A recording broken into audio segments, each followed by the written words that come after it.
Jesus estava rezando num certo lugar. Quando terminou, um de seus discípulos pediu-lhe: Senhor, ensina-nos a rezar, como também João ensinou a seus discípulos. Jesus respondeu: Quando rezardes, dizei: Pai, santificado seja o teu nome, venha o teu reino, dai-nos a cada dia o pão de que precisamos, e perdoa-nos os nossos pecados, pois nós também perdoamos a todos os nossos devedores, e não nos deixes cair em tentação. E Jesus acrescentou: Se um de vós tiver um amigo e for procurá-lo à meia-noite e lhe disser: Amigo, empresta-me 3 pães, porque um amigo meu chegou de viagem e nada tenho para lhe oferecer. E se o outro responder lá de dentro: Não me incomodes, já tranquei a porta e meus filhos e eu já estamos deitados, não me posso levantar para te dar os pães.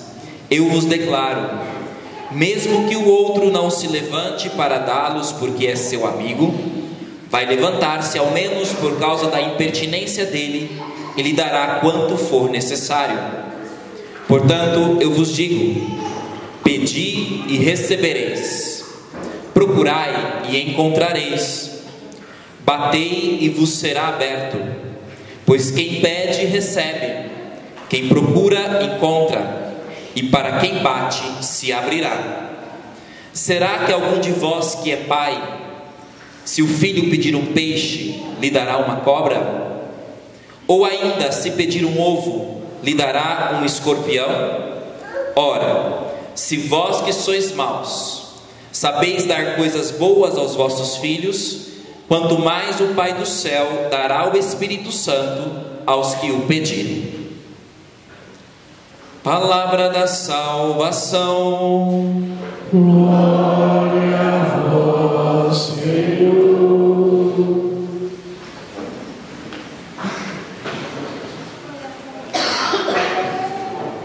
Meus queridos irmãos e irmãs, nós estamos celebrando hoje o 17º domingo do tempo comum. E a liturgia, ela trata da nossa relação com Deus, sobre a oração, sobre a sua força e a sua capacidade de encontrar em Deus a resposta. Então, é sobre a oração que nós vamos refletir nesta homilia. E aparecem aqui 3 tipos de relações para com Deus, de relação para com Deus, 3 modos de nos relacionarmos com Deus. A primeira, mais evidente, é a relação de filho para pai. A primeira palavra que Jesus diz aos discípulos que lhe pede para ensinar a rezar é esta: Pai. Chamar a Deus de Pai, no contexto de Nosso Senhor, é uma expressão extremamente ousada, porque demonstra proximidade. E até então, a relação que se tinha para com Deus era uma relação de distância. Era o Deus lá em cima e nós, seus filhos, aqui embaixo, lhe estendendo a mão e lhe pedindo piedosamente graças e mais graças, mas uma relação distante. Jesus, quando inicia a oração do Pai Nosso com essa expressão Pai, Ele está nos dizendo que Deus, Ele é próximo de nós como um Pai. E é uma expressão ousada. Não sei se vocês já notaram, mas quando nós vamos rezar o Pai Nosso na missa, tem várias introduções, ao Pai Nosso. E uma delas, nós dizemos que ousamos chamar a Deus de Pai. Trata-se sim de uma ousadia, de uma audácia humilde. E por que somos audaciosos em chamar Deus de Pai? Porque temos a certeza de que por Ele somos amados. Para o Pai, meus irmãos e minhas irmãs, se pede o necessário. o essencial, e ele não pode negar. Não pode. O pai, diante do pedido de um filho, não consegue negar.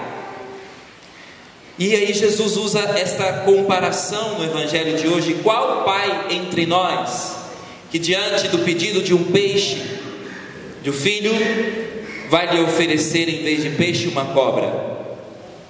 Ninguém. Quem de nós, pai ou mãe, que o filho pede um ovo, vai lhe dar um escorpião? Vejam a força das expressões de nosso Senhor. Parecem expressões absurdas, não?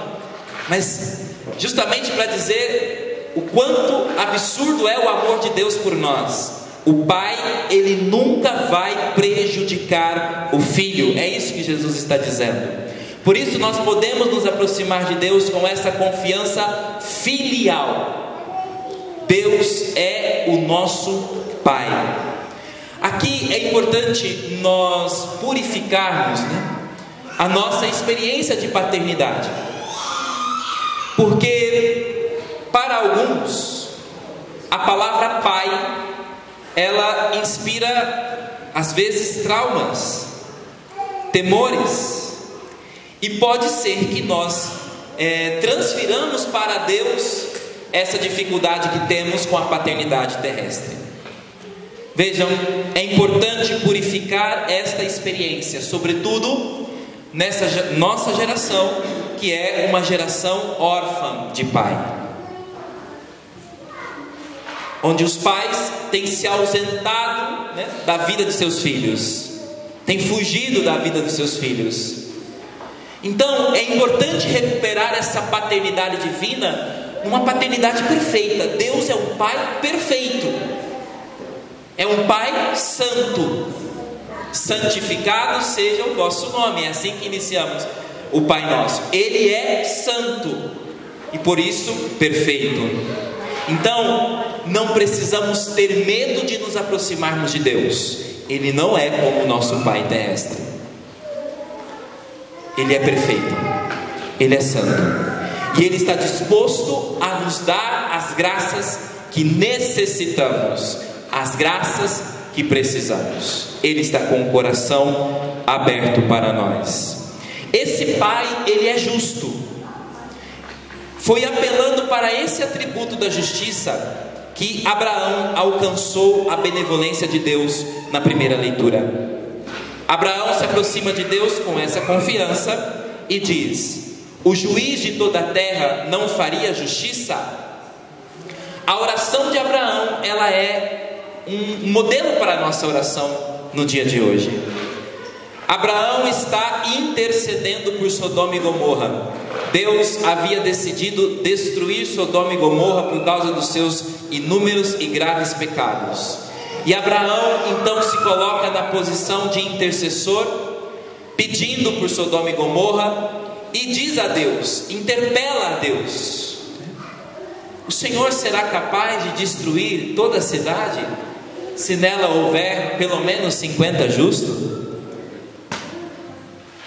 E Deus então se curva diante dos argumentos de Abraão, porque Abraão apela para a justiça de Deus, para a justiça de Deus.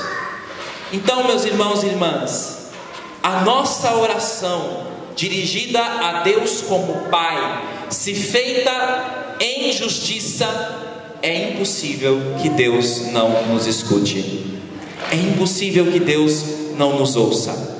Então, como tem sido a nossa oração? Um exame de consciência. Nos dirigimos ao Pai com esta confiança?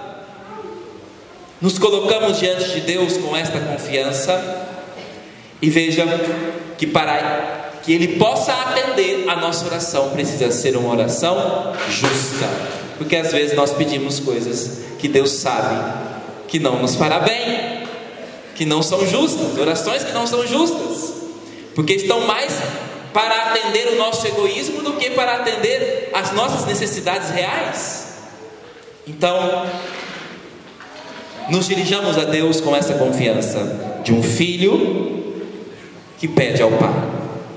A segunda imagem que aparece nessa liturgia é a imagem da amizade. A nossa relação com Deus, nossa oração, precisa ser uma oração de amigo para amigo. Além de filho para pai, de amigo para amigo. Para um amigo verdadeiro, não tem hora, não é verdade? Se você sabe que aquela pessoa ela é sua amiga de fato, você sabe que pode incomodar aquela pessoa a hora que for, quando for, do jeito que for. É assim com Deus também. Ele é nosso amigo. Nós podemos incomodá-lo nas horas mais inoportunas da nossa vida. Eu estava de férias, vocês viram, né? Notaram a minha ausência. E ontem, a cidade dos meus pais fica a 500 quilômetros de Cuiabá, né? Onde eu pego o voo para vir para Campinas. Então eu viajei de sexta para sábado, a noite todinha. Eu embarquei às 10 horas da noite, e cheguei em Cuiabá às 5 horas da manhã. Eu tenho alguns amigos em Cuiabá, né? Mas eu não queria incomodá-los na madrugada, às 4 horas da manhã. Imagina, eles irem lá na rodoviária me buscar para me levar no aeroporto. Mas um deles descobriram que eu estava voltando, né? E eles tomaram a iniciativa de me procurar. Nós vamos te buscar. Eu falei, não precisa se incomodar, eu vou de Uber para o aeroporto. Não, nós fazemos questão, nós vamos te buscar. Eles foram me buscar, me serviram um belo no café da manhã e depois me levaram para o aeroporto. E ficaram satisfeitos, né, com crianças e tudo, todo um transtorno para levantar, para buscar, e foram. Vejam, para os amigos não tem incômodo. É assim deve ser a nossa relação com Deus. Ele nos trata como amigo. Podemos incomodá-lo a hora que for. Ele vai se levantar e vai nos dar das graças que precisamos.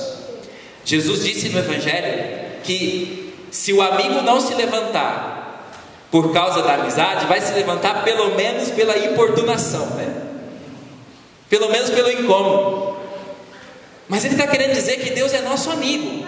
Ele vai se levantar. Por isso, irmãos e irmãs, não tem hora. Para o amigo se tem liberdade para insistir. Vejam como foi a insistência de Abraão. É bonita demais essa leitura. O diálogo de Abraão com Deus. Ele é atrevido. Ele diz assim: olha, só não se importe não, mas eu vou me atrever mais um pouquinho. Eu vou insistir mais um pouquinho. Eu vou falar de novo. Tem uma hora que ele fala que o Senhor não se irrite comigo, mas eu vou falar de novo. Só se insiste assim com um amigo. Se você não tem muita amizade com a pessoa, no primeiro não, você larga a mão, né? Já parte para outra. Mas para o amigo não. Para o amigo você insiste, você pede. Só quem é amigo tem liberdade para falar o que quiser, quando quiser. Não se pensa para falar diante do amigo. Você é livre para ser quem você é. Não é? Pois bem, assim deve ser a nossa relação com Deus. Então vejam, 2 tipos de relação. Uma relação de filiação. Somos filhos que se dirigem ao Pai. E uma relação de amizade, um amigo que se dirige a outro amigo. Pois bem, é assim que você se relaciona com Deus? É assim a tua oração? Mas agora notem que o fato de sermos íntimos de Deus e termos permissão para lhe falar de filho para filho, de filho para pai e de amigo para amigo, isso não exclui a nossa reverência a Ele. E é por isso que a oração é também uma relação de remido para Salvador, de alguém necessitado para alguém que pode me ajudar, que pode me salvar, que está está muito acima de mim e que pode estender a mão para me ajudar. Sim, a oração, ela requer reverência, ela requer inclinação. É por isso que a oração do Pai Nosso, ela começa não com pedidos pessoais, mas reconhecendo a grandeza de Deus. Pai Nosso, santificado seja o teu nome, venha o teu reino, seja feita a tua vontade. Um sinal de reverência de quem se sabe necessitado da graça. Abraão tem muita consciência disso.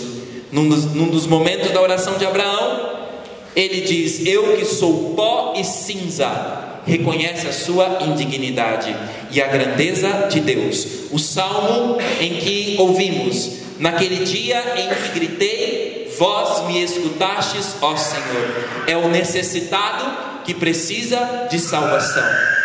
É alguém miserável que precisa de uma intervenção divina. E a prova cabal de que assim deve ser a nossa oração é o que está descrito na segunda leitura de São Paulo aos Colossenses.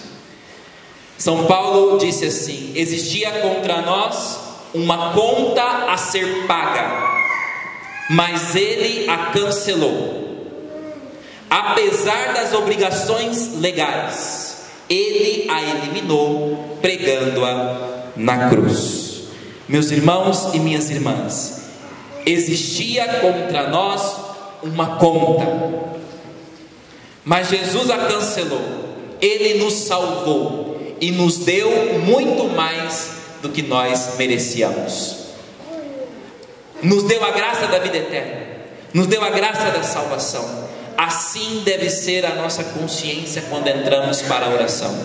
Consciência de que somos necessitados da salvação.